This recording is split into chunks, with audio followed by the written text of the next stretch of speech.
नमस्ते।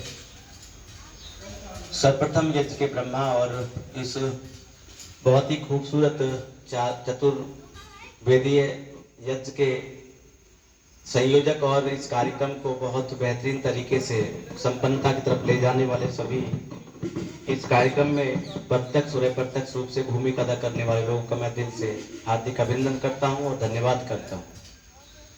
बहुत ही बेहतरीन तरीके से उदयवीर जी ने मुझे बताया कि यहाँ पर चारों वेदों से यज्ञ चल रहा है। मैं अपना परिचय बहुत सारे लोग हो सकता है जानते हों, मेरे पिताश्री को तो जानते होंगे, हरप्रसाद पथिक जी, जिन्होंने कि टीला गांव में मेरे जन्म से पहले आर्य समाज की स्थापना की और गाजियाबाद जिले के ग्रामीण परिवेश में जो आर्य समाज वहाँ पर भवन के रूप में बात करें या वहाँ पर उनके जो कार्यक्रम हैं सुचारू रूप से चल रहे हैं, उसमें बात की जाए तो गाजियाबाद जिले में टीला गांव आर्य समाज के कार्यक्रमों में और उसी के साथ साथ वहाँ पर आर्य समाज के विचारों को गति देने पे नंबर 1 पर है।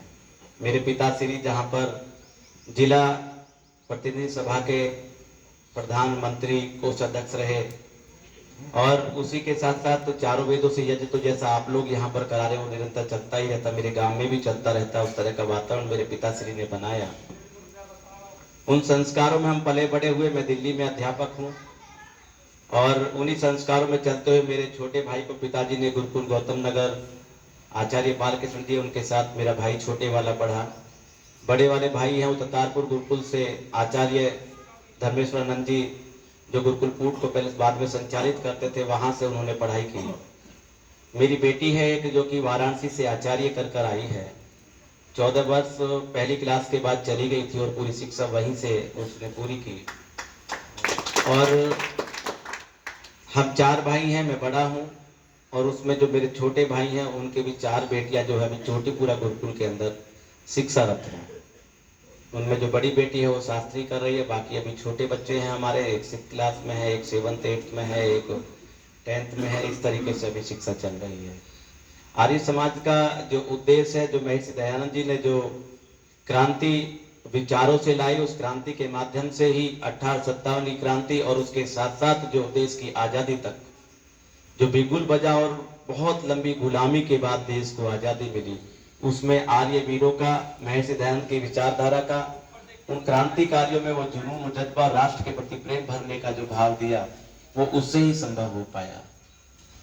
कांग्रेस के अध्यक्ष सीताराम पट्टी रमैया ने बताया कि देश की आज़ादी में जब 1857 की क्रांति होती है उस समय देश की आबादी लगभग 20 करोड़ होती है और देश आजाद होता है तो उस समय देश की आबादी लगभग 33 करोड़ होती है। इस लंबे संघर्ष में, 90 वर्ष के संघर्ष में लाखों कुर्बानियां हुई, करोड़ों लोगों ने अपनी आहुति वहां पर योगदान के रूप में दी। 1/4 लोग देश की उस क्रांति में कूद गए और 90 वर्ष के संघर्ष में देश में आजादी जब मिली तो कहते हैं कि आर्य विचारधारा महर्षि दयानंद के उन विचारों की, आर्य समाज के उन विचारों की वो ताकत थी कि उसमें 80% भागीदारी जो थी वो आर्य वीरों की थी, उन विचारों के लोगों की थी, जिस कारण से हमारे देश को आजादी मिली। बड़े सौभाग्य की बात है कि आर्य समाज इमलिया और उसके साथ साथ आसपास के समाज के बहुत ही बुद्धिजीवी और महानुभाव यहाँ पर उपस्थित हैं। मैं बहुत अपने आप को गौरवान्वित महसूस कर रहा हूँ। अभी कल 21 तारीख से सिरोरा के अंदर आर्य समाज का सम्मेलन वहाँ पर चल रहा था, मैं वहाँ पर था रात्रि में भी, और कल मुझे फिरोजाबाद जाना, वहाँ मेरा अपना एक कार्यक्रम है। सामाजिक रूप से कुछ गतिविधियों में रुचि लेता हूँ तो इस कारण से देश के 8-10 राज्यों में जाना होता है। समाज में चेतना और जागृति के लिए प्रयासरत रहते हैं। उसी प्रयास में फिर मैंने कल आने का आपके यहाँ निश्चय किया था, लेकिन अचानक फिर मेरा प्लान हुआ कि 2 दिन में होली है और मेरी छुट्टी भी है क्योंकि मैं दिल्ली में लेक्चरर हूँ, तो होली और दुल्हनी के दिन मैं वहाँ पर समाज के लोगों के साथ कुछ बातें करूँगा, उनके साथ काम करूँगा। विशेष रूप से युवाओं को और बच्चों को शिक्षा के क्षेत्र में और राष्ट्र के प्रति समर्पण और माता पिता के प्रति सम्मान और उनके कर्तव्य जो एक बच्चे का होता है। आज का जो चैलेंज और चुनौती बन गया है माता पिता के लिए, जिन सपनों के साथ हम अपने बच्चों को, अपनी संतान को उत्पन्न करते हैं, जिस उत्साह के साथ जब बच्चा पैदा होता है, घर में आता है, किलकारी मारता है तो एक खुशी मिलती है, लेकिन जब वो बड़ा धीरे धीरे होता है तो आज के इस परिवेश में माता पिता के लिए वो संतान चैलेंजिंग बन गई है। बहुत चुनौतीपूर्ण उनको संभालना, उनको एक दिशा देना और प्रेरणा देकर एक सही राह पर जुटोए रखना, ये अपने आप में चुनौती है। परिवार में कहते हैं कि 4 आश्रम है, ब्रह्मचर्य, गृहस्थ और वानप्रस्थ और संन्यास आश्रम, जिसमें बहुत ही संघर्ष का जो आश्रम है वो आपका गृहस्थ आश्रम है, जिसमें बहुत संघर्ष होता है और इस आश्रम से निकलता है निश्चित तौर पर उसका अनुभव बहुत अटूट और अलग तरीके का होता है, और वही फिर वानप्रस्थ में अपना जो है स्वाध्याय करते हुए और देश को कुछ बेहतर दे पाता है। तो उसी प्रयास में जब मेरी शादी भी नहीं हुई थी तो मैंने सोचा था कि मैं देश के लिए, समाज के लिए कुछ काम करूंगा, और उससे पहले जब विद्यार्थी था तब से सोचता था। फिर मैं सर्विस में आ गया तो मैं अब स्वाध्याय की और साथ साथ समाज में जागरण के दौर में अब चल रहा हूँ। आगे मेरी इच्छा है कि मैं, बेटी है उसकी शादी करूं तो उसके बाद मैं खुद समाज और राष्ट्र के लिए पूर्ण रूप से समर्पित हो जाऊं। उसी भाव के साथ मेरा प्रयास रहता है। और जहां पर अब यहाँ पर मैं देख रहा हूँ बच्चे कुछ हैं, हालांकि क्योंकि लंबे समय से यह चल रहा है। कितने दिन चलेगा? कल पूर्णाहुति है, और आपने बिल्कुल जंगल में आकर किया है, तो बच्चे क्योंकि विद्यालय हैं, पेपर्स हैं, वो भी एक कारण है, लेकिन आपने जो वातावरण दिया, विद्यालय का नाम भी महर्षि दयानंद जी के नाम पर है। और यहाँ पर इमलिया गांव की अगर बात करें तो बड़ी आर्य समाज के विचारों के रूप में आपको याद किया जाता है और चर्चा आपकी होती है। ग्रेट कंडोड़ा में सुखबीर सिंह जी जो पल्ला वाले हैं, वो मेरे पिताजी के अजीज मित्र रहे।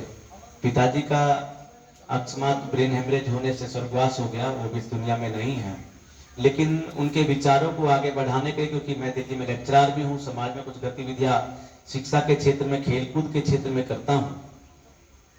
वहीं साथ साथ मेरे पिताश्री बच्चों में संस्कार डालने के लिए हमेशा ही, जैसे आर्य वीर दल के शिविर लगते हैं जून के महीने में, और आर्य युवक परिषद के शिविर लगते हैं, तो उसमें हमेशा ही 20, 30, 40 बच्चे भेजते थे, कन्याएं और बालक बालिका दोनों को। पिताजी अस्वस्थ हुए 2012 में, और 13 में फिर जब जून में शिविर लगना था तो मैंने समझा बड़ा सुपुत्र होने के नाते कि पिताजी अस्वस्थ हैं तो मेरी जिम्मेदारी बनती है उस क्रम को बढ़ाया जाए। तो मैंने जून 13 में ही लगभग उस समय 57 लड़के और 35 लड़कियों को, जो आर्य वीर दल के वो शिविर होते हैं, उसमें मैंने बच्चों को प्रेरणा से गांव गांव जाकर उनको शिविर को अटेंड कराया, जिससे कि आर्य विचारधारा को मजबूत किया जाए। उसी क्रम में 2014 में फिर मैंने 70 बच्चे भेजे, 40-45 लड़कियां भेजी अलग अलग शिविर में। अगले वर्ष फिर मैंने उसमें 55 बच्चे भेजे और उसमें 90 लड़कियां एक शिविर में मैंने भेजी। वो क्रम मेरा आज तक चल रहा है, कोरोना काल में सिर्फ वो रुका।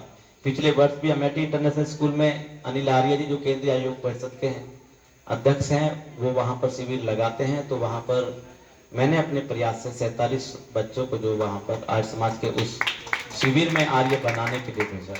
ये कार्य हमें करने की आवश्यकता है, और इस वर्ष मेरा अपना संकल्प है, हालांकि 2020 से मेरा था कि मैं अपने स्तर पर भी जो है शिविर लगा, बच्चों के, बालकों के अभी लगाएंगे, बाद में बालिकाओं के शुरू करेंगे, और वहां पर राष्ट्रीयता का भाव और माता पिता के प्रति जो कर्तव्य है, समाज के प्रति जो समर्पण का और जो त्याग का और राष्ट्र के प्रति कर्तव्य निष्ठा बच्चों के अंदर बने, चरित्र और व्यक्तित्व निर्माण हो सके, उसके लिए इस बार मैंने एक सपना सजोया है कि जून के महीने में जो है एक शिविर लगाऊं, जिसमें 100 बच्चे करीब हों, जिनकी आयु 10-11 वर्ष से लेकर 18 वर्ष तक की हो। ऐसा एक शिविर भी लगाने का एक संकल्प लिया है।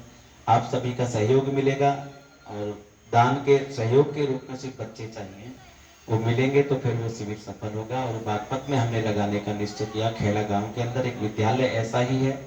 उदयवीर जी तो बोल रहे थे कि यहाँ भी हम लगा सकते हैं, तो यहाँ बहुत अच्छा परिवेश है। वो निर्णय अभी स्थान का और बाद में अभी उस पर हो जाएगा, लेकिन ऐसा संकल्प है।